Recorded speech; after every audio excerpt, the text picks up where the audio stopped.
Bonjour Anne-Lise. Donc nous sommes en compagnie de Anne-Lise Blasco, qui est l'éditrice de l'Entre-Rêves Édition. C'est bien ça?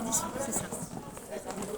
Et eh bien, parlez-nous un petit peu, parce que je vois que vous avez énormément de bouquins. Vous parlez de 75, c'est ça? 75 titres, voilà, c'est ça. Alors, sachant qu'il y a des sagas comme Akkad, où il y en a déjà 8, donc forcément ça va assez vite. On est spécialisé dans l'imaginaire. Donc, c'est vrai que l'imaginaire, ça implique souvent des sagas. Donc, par exemple, on a les Chroniques d'Anatolia qui en a 5, Gaïa qui en a 4. D'autres sagas comme Lundunum qui en a 3, mais qui n'est pas terminé. Donc c'est vrai que du coup ça gonfle très très vite le nombre de livres qu'on présente. Alors quand vous parlez d'imaginaire, parce que l'imaginaire ça couvre un vaste panel de choses, on est sur du fantastique, de la fantasy, de la science-fiction. C'est ça. Il y a tout ou plutôt un genre particulier? Là c'est vraiment SFFF, hein, comme vous l'avez dit, fantasy, fantastique, science-fiction, mais on a aussi un peu des thrillers et des histoires de vie qui restent imaginées. D'accord. Parce qu'il y a des gens qui aiment bien les histoires inventées, mais qui n'aiment pas la magie. Donc ça permet quand même aussi de faire plaisir un peu à tout le monde. Et puis on a un très, très gros rayon jeunesse qui vit sur 3 tables en point quand on compte enfants et ados. Avec donc des livres illustrés. Donc des livres illustrés, d'autres livres qui grandissent vraiment. On a vraiment pour les tout petits avec très peu de texte, beaucoup de couleurs. Avec Multi et Roussette par exemple là-bas, je peux vous le montrer si vous voulez. Après ça grandit, on a par exemple Mini Agent 02 qui est un peu plus de texte, mais toujours accessible pour les tout petits, plutôt vers 7 ans. Et puis après on a les pré-ados vers 8-12 ans, on a du Akkad comme je disais tout à l'heure qui est vraiment ado. Et puis voilà, petit à petit ça grandit, donc on a vraiment de petites... Alors, je ne vais pas dire plus les enfants grandissent, parce qu'après ça dépend des enfants. Il y en a qui à 6 ans vont lire des livres plus grands, et puis d'autres à 12 ans qui vont encore lire des livres plus petits. Donc c'est vraiment, là on propose un panel qui permettra à chacun, selon son niveau, son envie, ou son amour de la lecture, de choisir le livre qui lui conviendra. Oui, j'avoue que personnellement, je n'aime pas trop quand il faut mettre des cases pour la lecture, mais il ne faut pas non plus être trop restrictif. C'est-à-dire qu'on peut, à 9 ans, lire un bouquin pour 12, comme à lire un bouquin pour 6, et c'est pas grave. Mais j'ai déjà vendu un Akkad à une gamine de 7 ans. Elle avait déjà lu les 7 Harry Potter. Moi, je dis à son père, voilà mon Dieu. Mais voilà. Et puis il y a des enfants qui, à 15 ans, vont toujours partir sur des livres pour les 12 ans. Et puis voilà.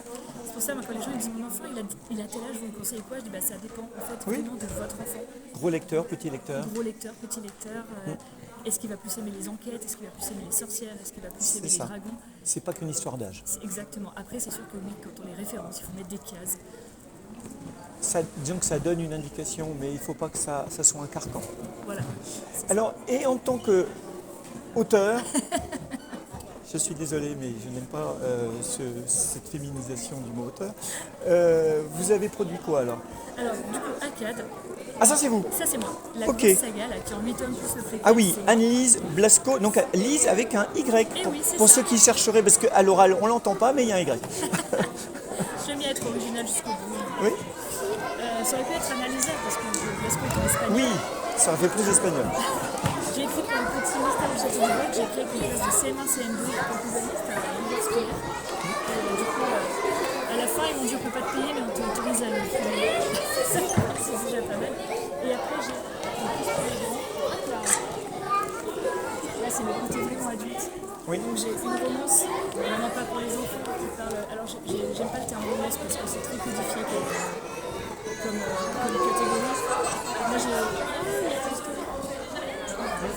Moi j'ai cassé tous les codes de la romance. Alors, c'est pas genre le téléfilm du samedi après-midi, et c'est encore moins de la dark romance, c'est vraiment plus réaliste. C'est deux personnes qui se rencontrent après être sorties de relations toxiques.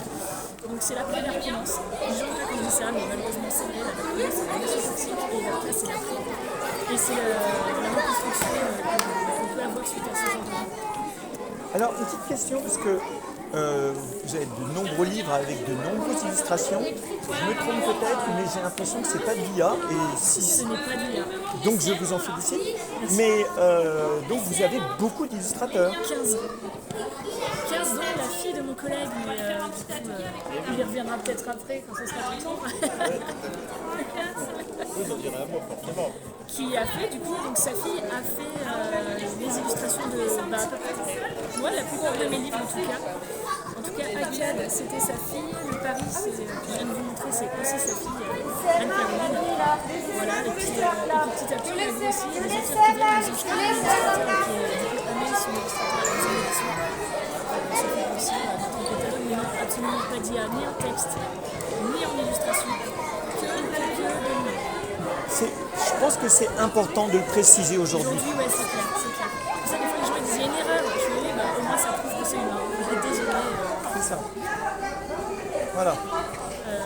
Après j'ai fait un thriller. Alors celui-là que je l'adore, c'est presque mon préféré. C'est des gens qui se retrouvent piégés sur un yacht, qui ont en commun une jeune fille qui s'est suicidée il y a quelques mois et qui se réalise très vite qu'en fait l'un des sept considère les autres comme responsables Eh bien très bien. Merci Anne-Lise. Alors l'entre-rêve édition, on peut trouver ça où? Est-ce qu'il y a un site? Est-ce qu'on le trouve sur quels endroits on peut le trouver? L'entre-rêve édition, donc on est dans le Jura Saint-Amand, on a un site internet sur lequel vous pouvez retrouver tous les livres avec les 20 auteurs, 21 d'ici quelques semaines. Oui. Et puis voilà. Et vous êtes souvent quand même en salon. La preuve c'est que là on est dans Lyon, donc à 3h30 de chez nous.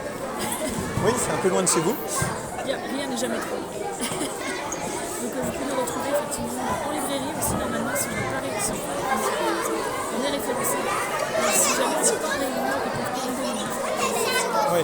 Partout en France, c'est même à l'étranger. Oui, on peut vous commander en librairie si on ne les trouve pas. Exactement. Eh bien merci et bon salon. Eh bien merci à vous. Au revoir.